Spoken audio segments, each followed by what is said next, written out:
Од денеска почнува законската обврска за носење на зимска опрема во возилата, со која возачите задолжително треба да имаат и зимски гуми.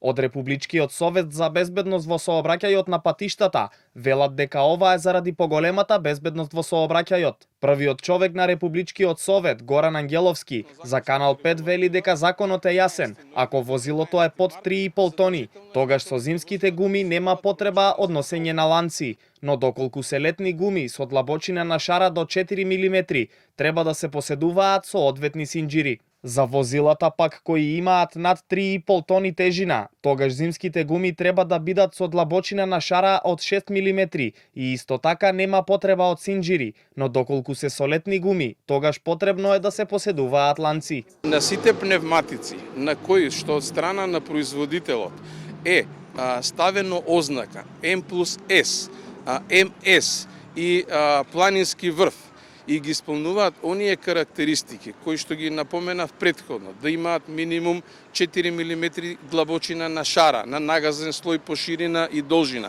Значи, сите тие спаѓаат во пропишана законска опрема и ги исполнуваат условите за учество во безбеден сообраќај. На патни правци, каде што изречито имаме со сообраќајен знак предвидено дека на тој патен правец задолжително мора да се поседуваат синџири за снег.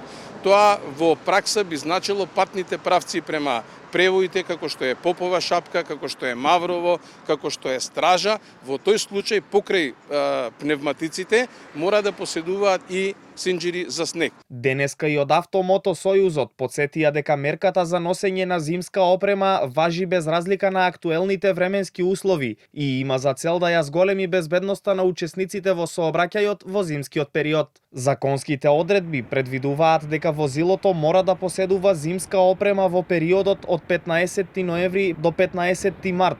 Казната која може да биде изречена изнесува 45 евра во денарска противвредност од 15 ноември лани до 15 март годинава, до кога трае обврската за зимската опрема, биле изречени вкупно 650 казни.